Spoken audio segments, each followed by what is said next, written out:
What the city is talking about. This is Montreal Now on News Talk Radio, CJAD 800.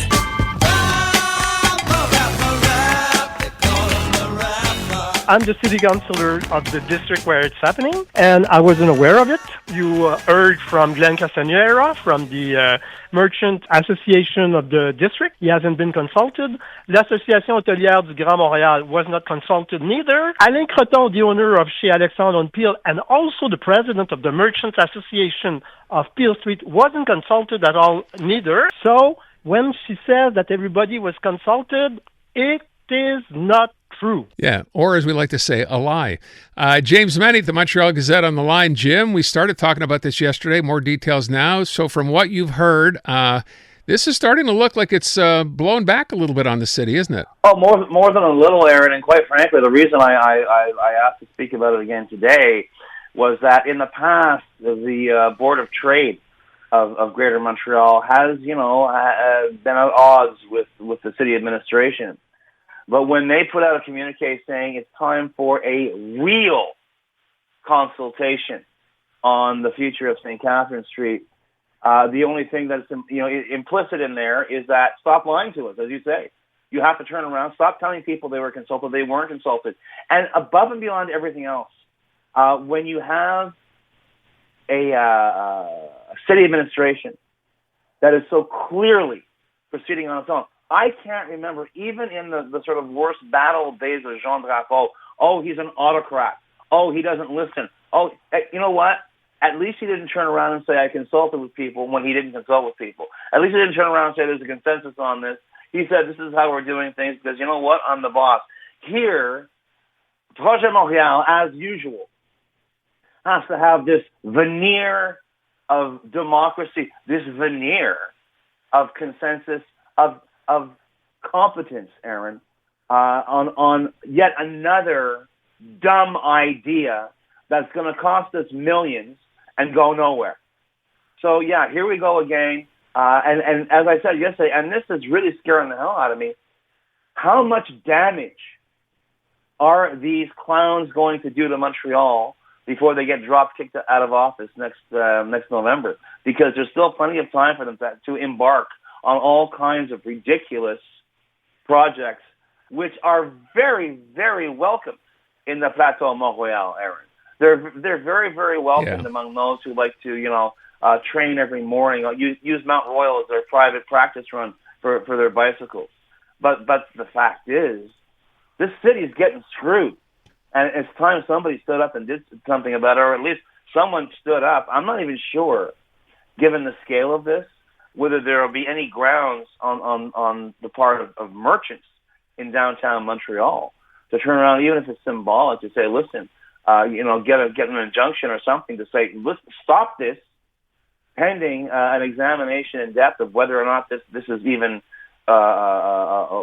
this plan would even work. But the fact that, honestly, the city of Montreal is turning around and saying, this is what people want, that is a demonstrable falsehood, and it should not be allowed to stand. We also heard from a gentleman who's speaking on behalf of Paul Ponchet and also merchants downtown as well. And to your point, he said it's interesting to hear a businessman speak this way, saying, you know what, this might work in the Plateau. Downtown is not the Plateau. No. And for the city, and you sort of hate to call them out on this, Jim, but for the city to say, well, we've been talking about this for 2 years. We spoke to all the interested parties. It does begs the question, what interested parties if you haven't talked to merchants who make up the lifeblood of downtown? I don't understand. You figure if you're going to say that, you're going to be called out on it by merchants who had no idea this was coming. Well, listen, Valérie Plante and Paris de Guerre found themselves obliged to explain themselves, their actions or lack of actions this past weekend at the old Palais de Congrès. And maybe if this becomes a big enough issue, maybe Madame la Mairesse will turn around and at least give us a list, a checkable list of who exactly was consulted. Because quite frankly, you're 100% right, Aaron. The thing about Projet Montreal is it's like every single, provincial government apparatchik you've ever had to overpay a salary to The fact is, they have ideas, and these ideas like really seem good while you're having an apéro on St. Denis Street out in the plateau, and like the usual people, like the people in the transport department, do road revisions for the city of Montreal. They've never visited the city of Montreal, but they've got the blueprints right there. Yeah, This is Projet Montreal doing the same damn thing. Oh, it's great. It's going to work. It's going to be marvelous and this and that. It's not going to work because by the time it gets finished, if it gets finished, no one's going to have any confidence in what Projet Montreal has done to this city. And it's going to be very, very difficult for the next administration to turn around and essentially undo the damage, and there's no other word for it, the absolute damage that has been done economically to downtown Montreal. Now, if we want to abandon that model, if we want to, then it would seem that, Projet Montreal's plan for downtown Montreal is to turn it into a park with rest areas for cyclists. End of story. That's it. And that'll be it. It'll be marvelous. And you can do it in the middle of winter. If you don't show up, that's fine too. But you can do it in the middle of winter. This is where we're going. This used to be a parody. This is the way people used to make fun of Projet Montreal back in the day, thinking, "Oh no, you're exaggerating. Nobody is that, cultish on the whole idea of turning the whole place into a bike path. You can't. You're not. It's happening right now."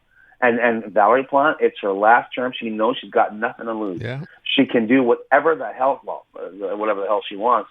Whatever the hell the law allows her to do. But I'm telling you, I don't envy the next mayor of Montreal, who I can bet you right now any amount of money will have nothing to do with Projet Montreal, is going to be able to, get a mop and a bucket and clean up this ideological, dogmatic mess that Valérie Plante and her fellow, Plateau Montrealais have decided to inflict on the rest of this city. And I hope, if nothing else, this is a lesson to people who will vote and say, it's not the other guy, so let's vote for them. The first time around, nobody knew what was going on. The second time around, we all stayed home when Valérie Plante was elected to her second term, and we're paying the price now. But believe me, if you ever needed an example of how municipal government can have a direct effect on your daily life, oh yes, and on your wallet, you're seeing it right now. I don't even know how this rubbish is going to be paid for. And remember, we haven't even done the adult part of it, the digging up and the replacing of the pipes. Yeah. This is still just, this is going to happen down the road. We'll see. Yeah, we'll see. We'll see if Madame Plante's party is still around, after next November. But we'll see. Anything's possible.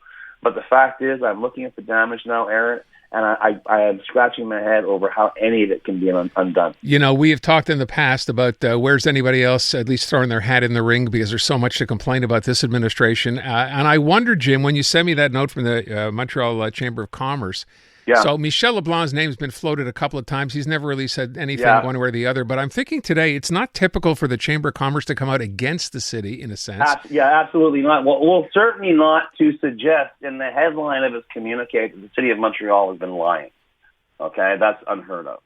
And I think maybe, and I know Monsieur Leblanc has not been keen on the idea of even sort of dangling any bait, saying, I might be interested, never say never. He's been pretty sure that he didn't want to do the job. He may end up being drafted for no other reason than the fact that, as I say, the potential for disaster that Projet Montreal can inflict on this city between now and the time they get booted out of office is growing exponentially. And we're really going to need someone who's going to be able to undo that damage and to restore some faith in city government, which right now is non-existent, okay? Unless you've drunk the Projet Montreal Kool-Aid, nobody in their right mind is going to look at this administration saying they're doing a good job even at the borough level. So, it's going to be the next 12 months will be very, very interesting. But the fact is, apart from their core support, the Projet Montreal is not going to be scoring points with anybody else. And it'll be very interesting to see where all those votes are going to wind up presumably people still have the energy to try and save Montreal this time next year, but by turning the ship around. But man, it's, like I say, Aaron, it's going to be hard. You're laying out a pretty grim picture there. We're not dead yet, Jim. We're not dead yet. You There's know, Aaron, still time. I told you I was in town a couple of weeks ago for a meeting downtown. It was about 6 o'clock, and at that point it's dark. And I'm crossing St. Catherine Street, which already looked like, it just looked like hell. It looked like garbage. It looked like the construction site that it was.